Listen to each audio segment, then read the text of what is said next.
Welcome to the Shakaama Live Show with your host, Shakaama. If you could donate to the channel through one of the links in the top comment, I'm about to go to court to see if I'm going to be homeless.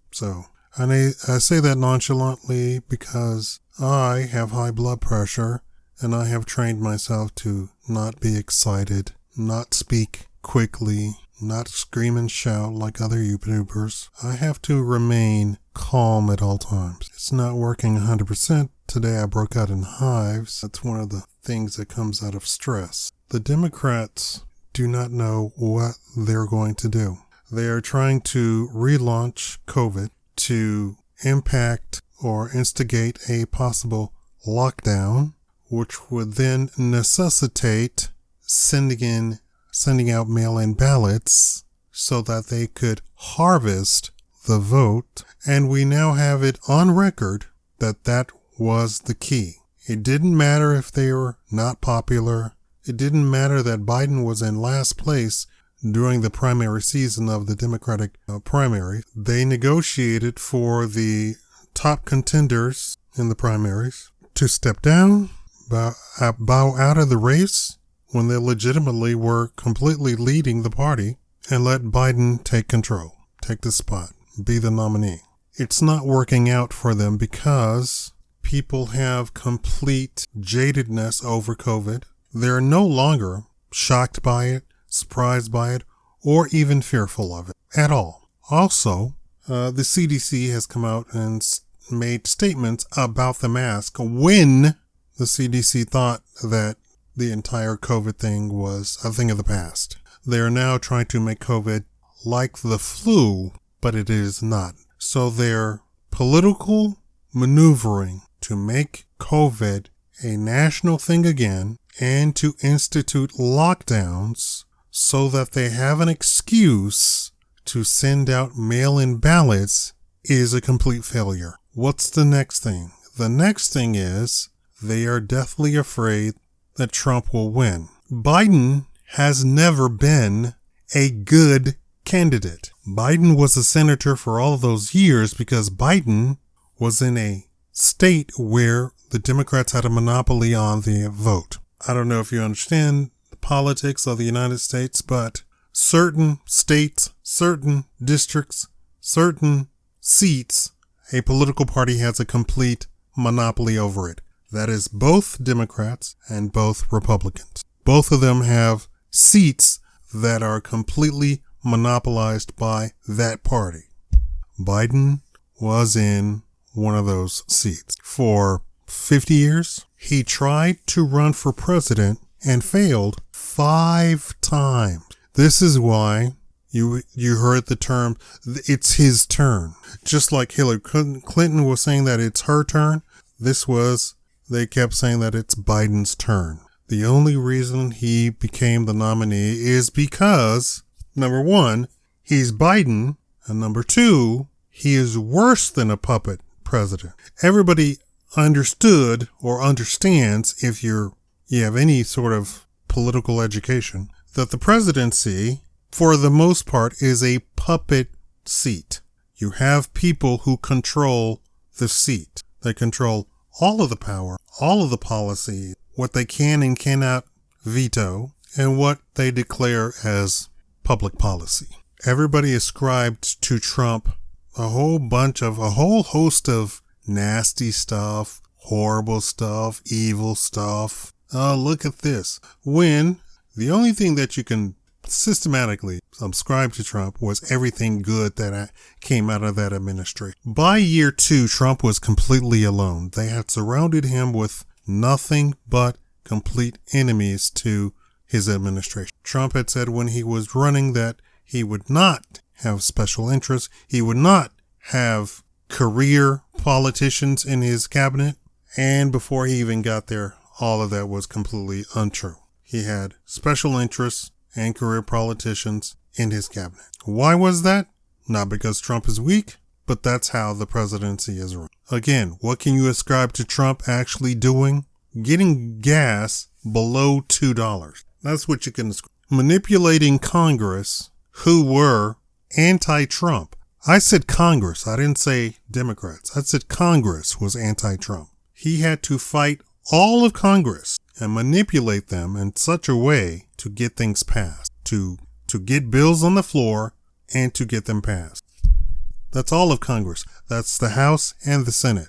You had people who were called never Trumper, meaning they would never ever support Trump and they would fight against Trump at every opportunity. He had to manipulate those people into doing what he needed to be done, namely reducing taxes for the middle class. And even so, the mainstream media came back and said, oh, no, he reduced tax for the wealthy. No, factually incorrect, which in common people's terms is that was a lie. The middle class got the lion's share of the tax deduction. Why? Because the middle class pays more of their income than the elites in taxes. For the most part, the elites can go from paying zero in taxes, to paying 15%, 20%, depending on what they're investing. You have people like Elon Musk who didn't pay taxes because of the way that he's situated, how he got money from all of his companies. Elon Musk didn't pay taxes for years. How did he do that? He didn't take an income at all. How did he do that? He was compensated through stock options. So he's getting stock options into all of his companies. His companies are worth billions of dollars. So his stock portfolio is worth billions of dollars. So what does he do? He turns around and takes out a loan by ponying up his stock for the loan. No bank that has any intelligence is going to say no to that. So he uses loans to pay for all of his expenses. What does that do? A loan is a negative, right? Because you not only have to pay back the loan, you have to pay interest on the loan. So then when he goes to fill out any sort of tax information, he's in the hole every year. So last year, he sold some stock. And what's funny is Elizabeth Warren tried to attack him and say that he doesn't pay taxes. Well, it just so happens that was the year that Elon Musk sold some stock. What was the result of that? The result of that was that he got billions of dollars from the sale of his stock. And the secondary result of that was that he had to pay taxes on those billions of dollars. It came out to be that he was the number one person in the history of the United States to pay the most tax all at once. So he then told Elizabeth Warren, you need to check your facts because you are literally talking to the person who's in the history of the United States has paid the most taxes ever. He also said, I have to remind myself that you're still alive. Elon Musk is a meme lord, so he loves to poke fun at people. But my point still stands. For the most part, the rich either don't pay any taxes, which they can do if they arrange it like, or they pay up to 20%. The people who are not rich can pay upwards of 35%, and the middle class actually pays triple or quadruple taxes. So they're taxed on the income that they got. So every dollar that they get in income, they pay taxes to get it, right? Then they take that money and they go buy stuff, which is also taxed. Then that stuff that they have can be used to do whatever it is. Let's say that you own a mom and pop store. So that stuff that you purchased, which you were taxed on, if you sell it to somebody else, you have to pay the tax by selling it to somebody else. So now you are up to tax 3 times. But hold on, wait, there's more. You now have property tax, car tax, house tax, insurance tax, stock tax, investment tax. You, as a middle class person, are taxed about 4 or 5 times. The same dollar that you get is taxed 4 or 5 times, depending on what you do. Versus the rich person can theoretically pay zero tax. And then there are some corporations that pay zero taxes. But let's not really mince words, just because here's the problem with corporations. Depending on what it is, there are corporations that legitimately can possibly arrange it so that they pay zero in taxes. They are making use of doing stuff to make sure that they don't pay taxes. So what they're doing is they're using money in such a way to reduce their tax liability, but the money is being used. Maybe they're hiring people, maybe they're buying a fleet of cars. So it's not just that they're not paying tax, it's that they're doing stuff with money to reduce their taxes to zero. Now, fun fact, Obama, first day in office, literally did two things. He dropped the income tax all the way to zero income.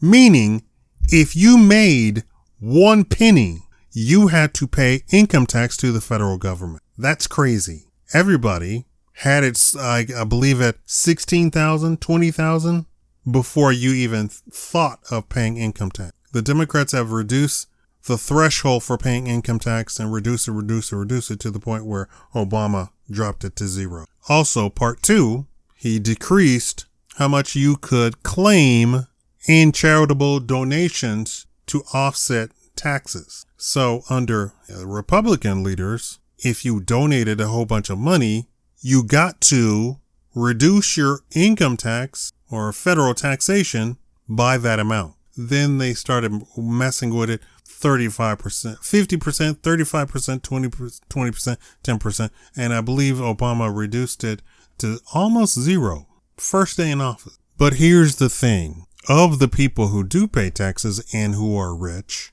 and who are in the 0.001%, they pay something like 70% of the tax income that the federal government actually collects. They pay less of their overall income, but they pay the most taxes. So they cover more than half of the U.S. population, of the poor people, of the middle class people. 47% of people in the United States do not pay taxes at all because they're so poor. And how is that?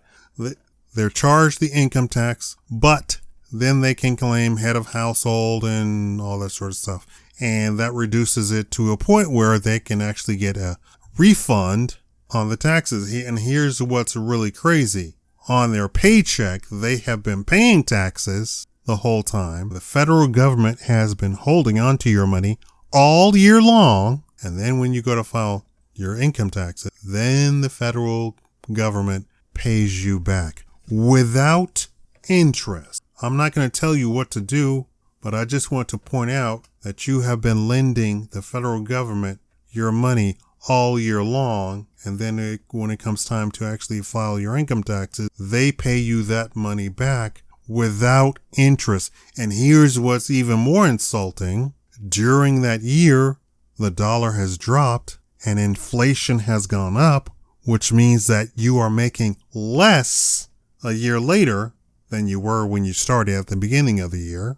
That's each and every year, and it's gotten much worse with Biden in office than it has under any other president before. Under Trump, the dollar actually strengthened. You made more money. It was the first time that people actually got raises. It was the first time that people actually got cost of living raises, and it was the first time that people actually got raises to the point that it covered inflation. He couldn't stop inflation because inflation is governed by the Federal Reserve and Congress. He couldn't stop that. He would have to literally tell Congress to not borrow any money at all for the whole year, for the whole 4 years. They're not going to do that. Joe Biden is old. Joe Biden has mental instability. He's in office and he's to the point now that they are literally escorting him around and telling him what to say, when to say it, and how long to say it, and when not to say anything at all,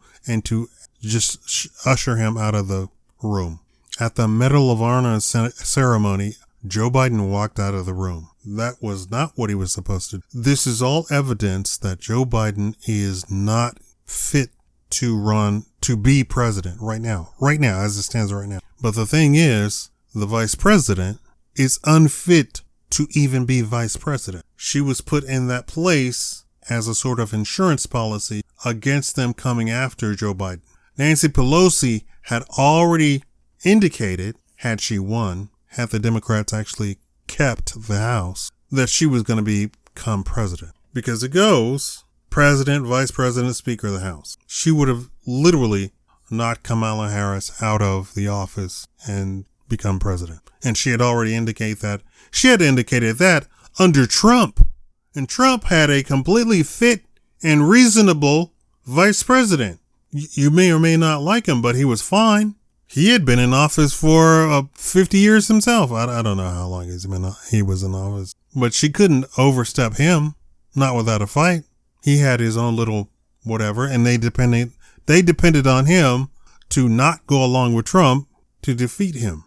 Maybe she knew that he would step aside if they did what is it, Article 45 on him?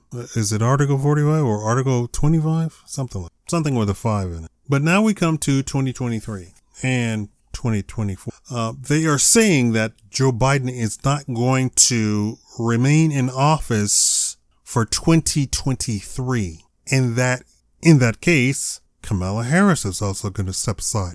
But the thing is, who do they have that can beat Donald Trump? They are already saying that Biden is not going to be capable of beating Donald. They've already indicated that it's not a possibility. You have 75% of Democrats saying that Joe Biden is, and something like 65%, regardless of age, he's not capable. He's not mentally fit. So you have old, and that's a reason by itself. Then you have mentally fit, and that's a reason by itself. And then you have 50% saying they believe that President Biden has engaged in criminal activity and is unfit to be president. These are Democrats. We're not talking about him. When you get to independents and Republicans, of course, the Republicans are going to actually the same numbers, maybe 1 or 2 points more, but it's nearly the same numbers. Then you get to the independents, and the independents are saying the same thing. So they're saying that Joe Biden isn't going to last 2023. Forget about 2024. Why? Because they want to set somebody up who they feel is going to be capable of giving Donald Trump a run for his money. They want to do everything possible to get Trump out of the race itself and not give you all the opportunity to vote for him. I'm a libertarian. This is why I'm saying you all. They're deathly afraid that if Trump gets into office, that he will continue exactly what Biden has set up, which is indict, incarcerate, throw away the key to not just the Bidens, a whole host of people. You have the people in the DOJ colluding with the Biden. You have the intelligence agencies also colluding with the Biden to the point where it impacted the 2020 race, and they are deathly afraid he is going to simply just run roughshod over the entire system and throw people in jail left. To the point that they have come out and said that the RNC, Republican National Committee, has paid something like $45 million to law firms to spearhead the task to take Donald Trump out of the race under the 14th Amendment. The Republican. Now, I made a statement that it was the Democrats before, and it was the Democrats, and the judge ruled that they had no standing whatsoever to do that because it's the Senate who has to bring that. And he has to have a trial, and he has to be actually convicted for the 14th Amendment. And there was people in the comment section saying, he doesn't have to be tried and convicted, just the accusation by itself. Okay, so they don't know anything about the Constitution whatsoever. And Article 14 doesn't stand for anything that they're talking about, because Article 14 was for the people doing the revolution who were assisting the British. That's what it was for. That's what it was about. That was for. It has never come up in the rest of the history of the United States. So people bringing up the 14th Amendment is a crazy idea all by itself. It is what they call a novel legal idea. Novel legal idea means that it is something that isn't done. And they're reaching for some sort of explanation of why are you trying to do this? That's why they call it novel, new. The 14th Amendment isn't new, but trying to take the 14th Amendment against Trump, that's new. Trying to take the 14th Amendment against a presidential candidate, that's new. If anything, that's election interference, and they should be tried in criminal court and be tried for treason themselves. That's another point of the novel legal theory. You have Hunter Biden being indicted under 4 counts, criminal charges for the gun that he had registered for while under the influence of narcotics and while being on probation and something else. It's 4 different counts. The conclusion is that he could spend time in prison for 25 years. Now, the Democratic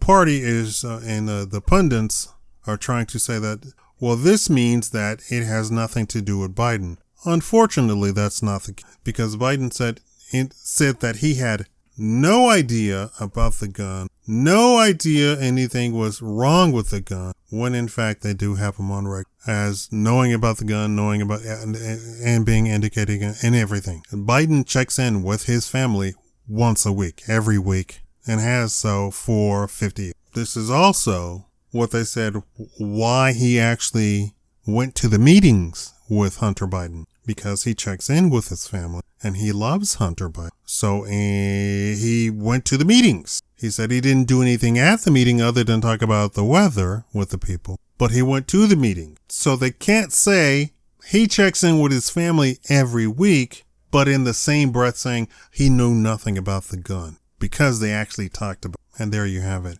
And this is why the DNC is going to remove Biden and Kamala and install somebody else who they feel can defeat Trump. And they're trying to do all this other stuff to Trump, around Trump, to the vote, to the ballot, take him off the ballot. They're trying to pull out all the stops. Unfortunately, who else is up for grabs? Or who else is up for off of the bench? Gavin Newsom? Well, then Gavin Newsom is going to bring California laws to the entire nation. While some Democrats might love that, a lot of Democrats do not want California laws to be in the nation. That would mean that it would apply to their city and their state, and they're not having that. Everybody knows that California is crazy with laws, and this is why millions of people are fleeing California, including Elon Musk. Thank you all for watching.